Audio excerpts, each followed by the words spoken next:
Hi guys, this is Ishita Bhagat signing in for today. स्वागत है आप सबका फिर से एक और बात करने वाले वीडियो में।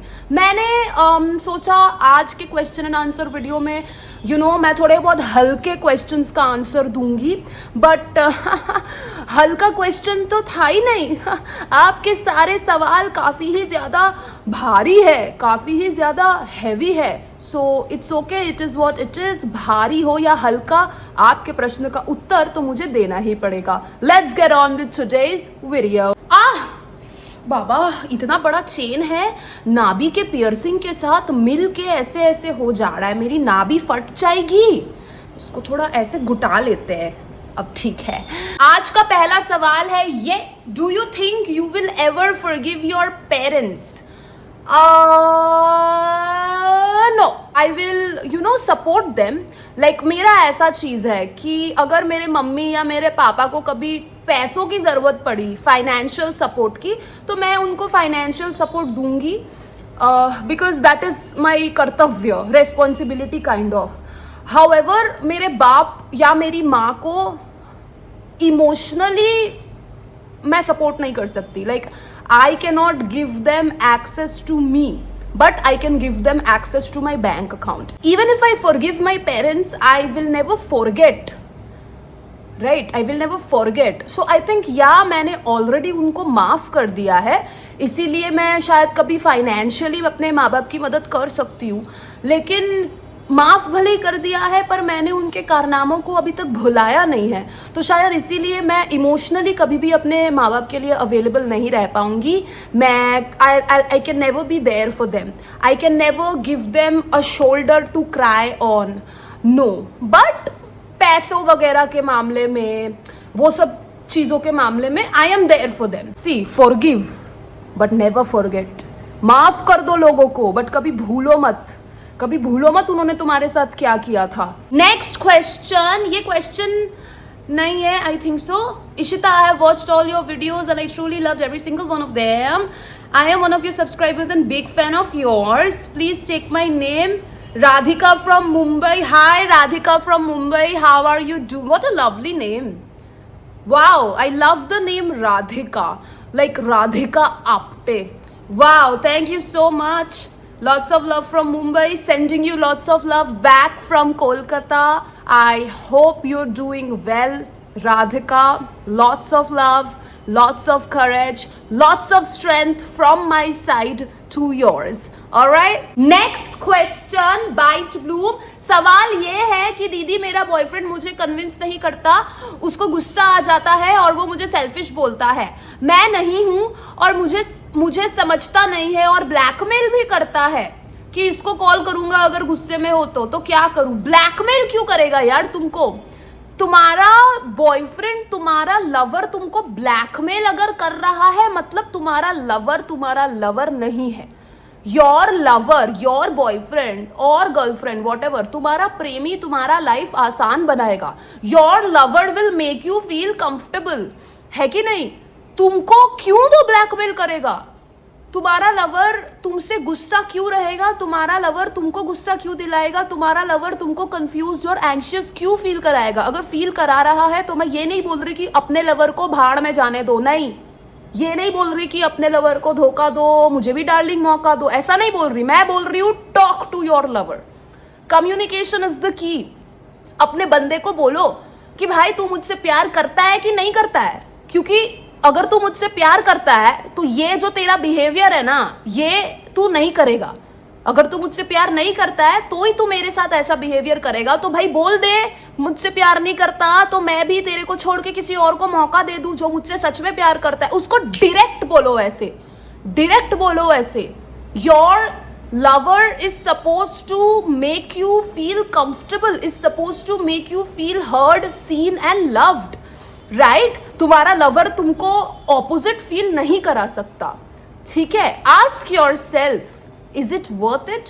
Is this relationship worth feeling like shit? Is this relationship worth feeling confused? Next question is by Pihuna Gdwane. Dee, my question to you is how to overcome negative phase of life. I feel so hurt with lots of uncertainties. No one with me, very lonely. How to overcome this all? Honestly, I think कि overcoming loneliness या uncertainties, अपने ज़िंदगी के negative phase से निकलना कोई ऐसा चुटकी का खेल नहीं है कि मैंने अभी सोच लिया कि मैं इस फेज से बाहर आऊंगी और मैं आ गई. No, it's a process. It takes time, one day at a time, step by step process. You know, आज अगर मुझे लोग कहते हैं कि मैं ब्रेव हूँ, मुझे लोग कहते हैं मैं स्ट्रांग हूँ. मैं पैदा ही तो स्ट्रांग नहीं हो गई ना, मैं पैदा तो ब्रेव नहीं हुई थी ना. जिंदगी में कठिनाइयाँ आई, जिंदगी में चैलेंजेस आए, जब भी अनसर्टनिटीज आती है लाइफ में, जब भी लोनली फील होता है, तो ऐसा नहीं है कि मैं बहुत ही ज़्यादा शक्तिशाली हूँ and I am like loneliness भाड़ में जाए, ये वो, लाइफ के अनसर्टनिटीज भाड़ में जाए, ये वो. ऐसा नहीं है. Whenever you are going through something difficult, feel it, feel it. Strong होने का मतलब ये नहीं है कि तुमको कभी कमज़ोर महसूस नहीं होगा. पॉजिटिव होने का मतलब ये नहीं है तुमको कभी लाइफ में नेगेटिव फील नहीं होगा. राइट. लोनली फील हो ही सकता है. यू नो, जस्ट बिकॉज तुमको लोनली फील हो रहा है इसका मतलब ये नहीं है तुमको जिंदगी भर लोनली फील होगा. It's a phase of life. तुम खुद ही ना बोल रही हो कि it's a negative phase of life. Phase मतलब क्या? तुम्हारी जिंदगी अगर एक इतना मोटा किताब है तो तुम्हारी जिंदगी का एक फेज उस मोटे किताब का शायद एक चैप्टर है 4-5 पन्नों का. तो इस लोनलीनेस वाले 4-5 पन्नों के चैप्टर को जियो, महसूस करो अपनी ज़िंदगी के चुनौतियों को, अपनी ज़िंदगी के नेगेटिव वक्त को भी एहसास करो, उसको महसूस करो. वही तुमको ताकतवर बनाती है. बहुत अकेली हूँ से अकेले ही काफ़ी हूँ का सफ़र उतना भी लंबा नहीं है, लेकिन अकेले ही काफ़ी हूँ, अकेले ही संतुष्ट हूँ, बहुत ही ज़्यादा खुश हूँ, बहुत पॉजिटिव हूँ.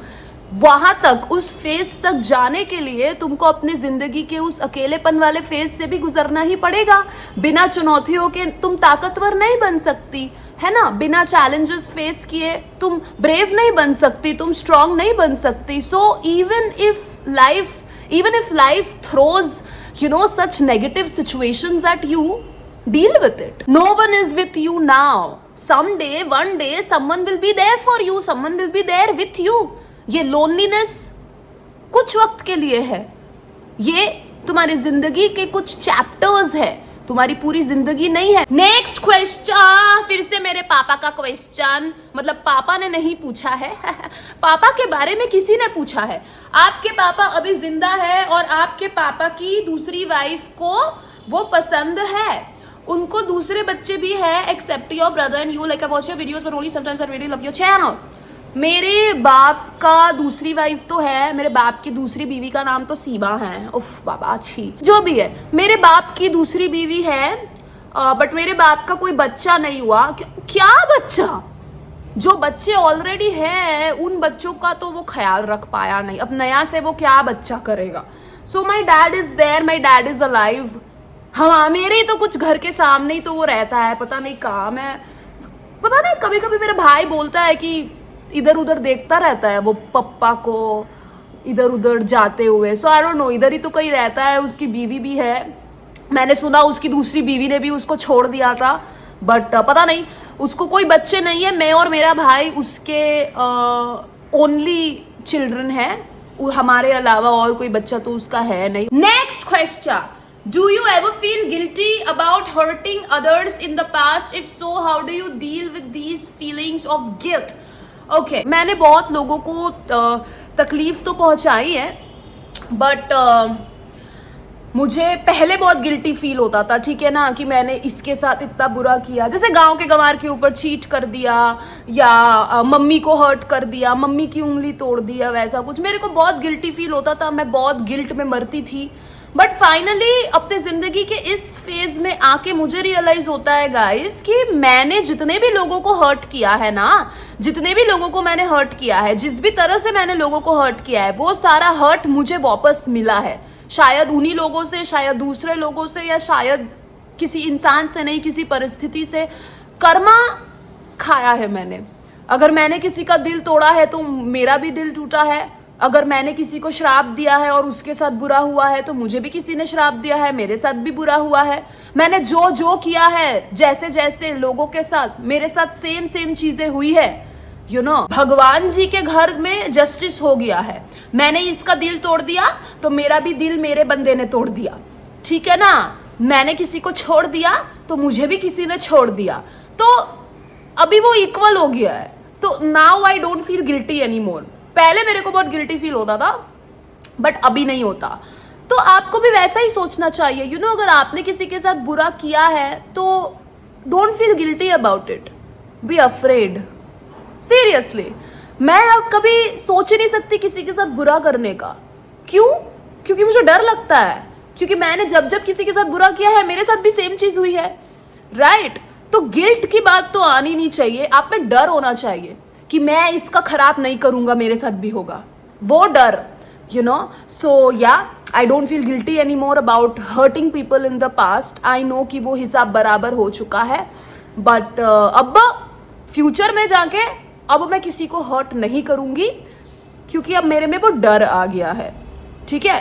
आई hope I could answer your question. Next question, Archana, क्या आपको लगता है कि किसी के भी पेरेंट्स बुरा बर्ताव करते हैं किसी भी औलाद के साथ, तो क्या उनको माफ करना चाहिए?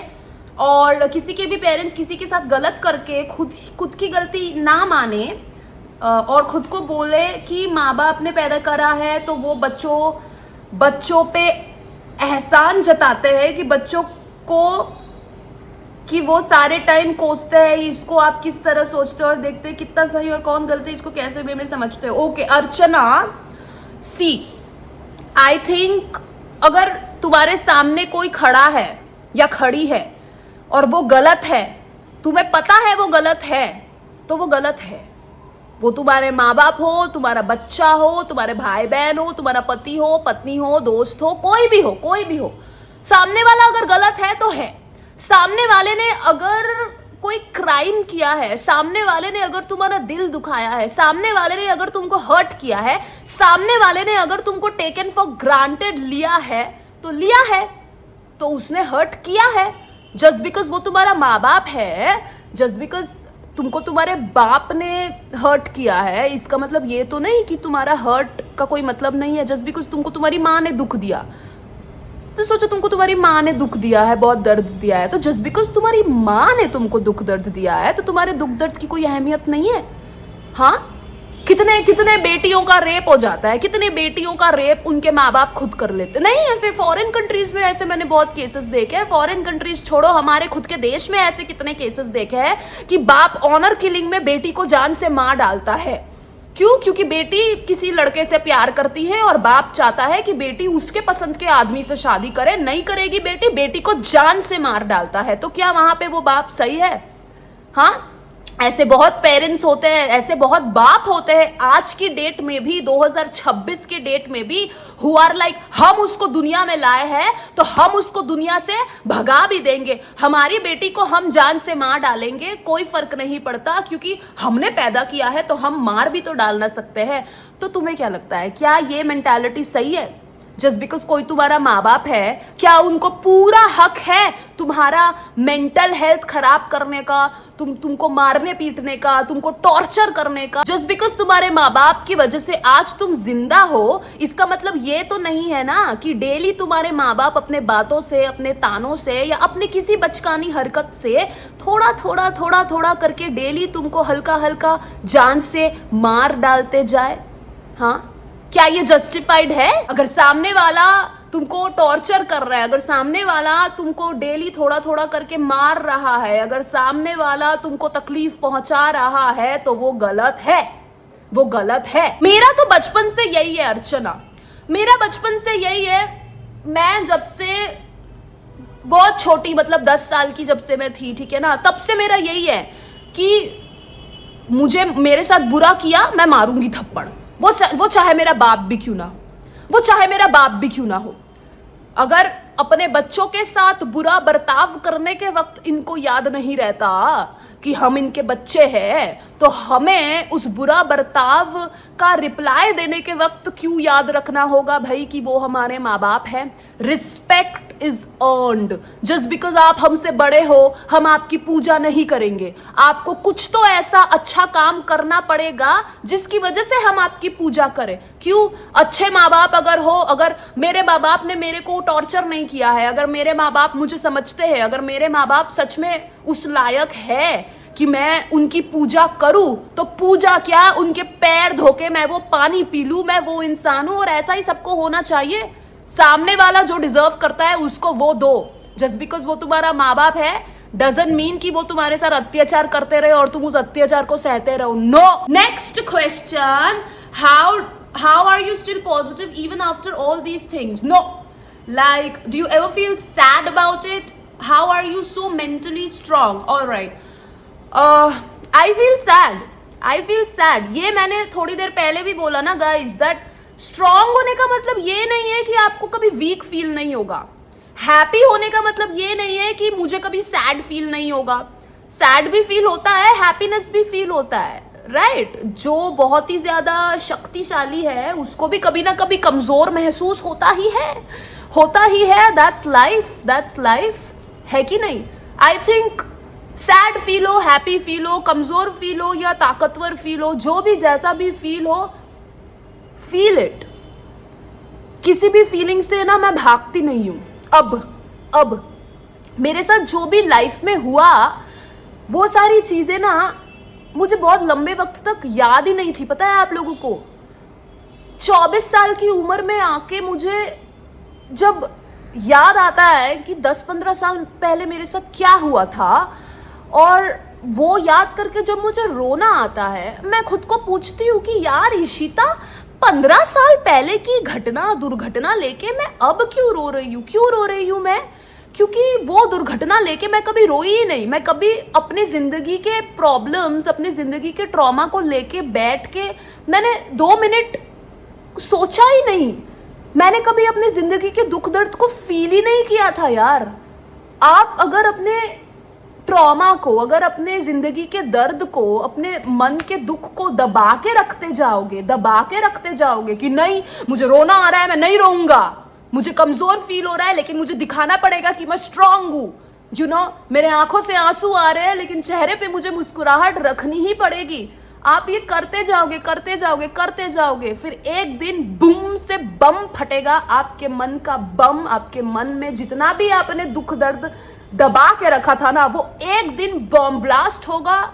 आप तो फटोगे ही, आपके आजू बाजू जो है वो भी धूम धाम करके फटने लग जाएंगे। Feeling sad is okay, just because कोई, जैसे मुझे देख के लगता होगा लोगों को मैं बहुत स्ट्रांग हूं, लेकिन दैट डजंट मीन कि मैं हमेशा स्ट्रांग फील करती हूँ। दैट डजंट मीन कि मैं कभी कमजोर फील नहीं करती। अगर मैं आज बहुत खुश हूं तो कल मैं बहुत उदास भी होंगी, and that's the beauty of life, isn't it? आज हंस रहे हो, कल रो रहे हो, आज दुख के आंसू है तो कल खुशी के आंसू है, और अच्छा है, यही ना जिंदगी को इंटरेस्टिंग बनाता है कि नहीं? Feeling sad is okay. लोगों का क्या होता है ना, सैड फील हो रहा है तो क्यों सैड फील हो रहा है, वो और सैड हो जाते हैं। जब उनको सैड फील होता है वो सैड सॉन्ग सुनने लग जाते हैं, सैड फील हो रहा है, नशे करने लग जाते हैं अपने सैडनेस को दबाने के लिए, दारू पीने लग जाते हैं अपने दुख को भुलाने के लिए। नहीं, दुख हो रहा है, दुख को भुलाओ मत, दुख से भागो मत, वो दुख तुमसे फास्ट भाग के तुमको पकड़ लेगा, ठीक है ना? अपने प्रॉब्लम से मत भागो, अपने दुख दर्द से मत भागो। Sit with your problems, sit with your sadness, feel it. हर एक फीलिंग को एहसास करो। कमजोर फील हो रहा है, कमजोर फील हो ही सकता है, मैं इंसान हूं, मैं महादेव नहीं हूं, ठीक है? तो इट्स ओके।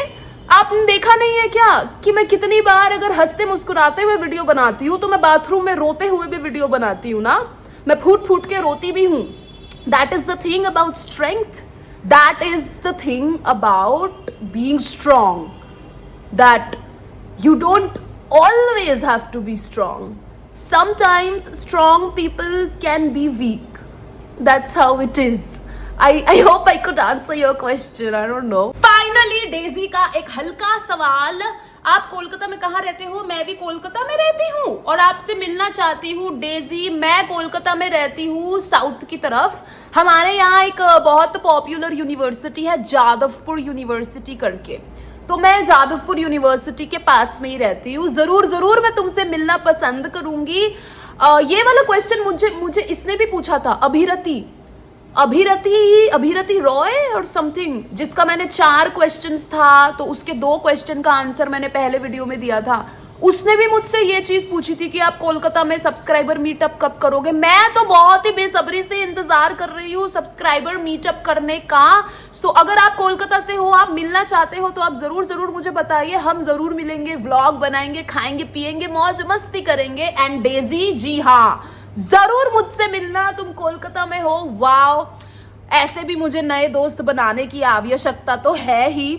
सो या आई थिंक या दिस इज इट। आज के सवाल यही थे guys. This was today's video. I hope I could answer your questions. पता नहीं, अब मैं कोई मतलब वो तो नहीं हूँ, गौतम बुद्धा तो नहीं हूँ, कोई ज्ञानी पुरुष तो हूँ नहीं कि मेरे पास हर प्रश्न का उत्तर रहेगा, लेकिन अपने समझ के हिसाब से मैंने आपके क्वेश्चंस का आंसर देने की कोशिश की है, राइट? ओके, सो कल क्या वीडियो अपलोड करूं ज़रूर बताइएगा। This is Ishita Bhagat signing off for today. चलिए कल मिलते हैं अपने अगले वीडियो में। Bye, love you, take care.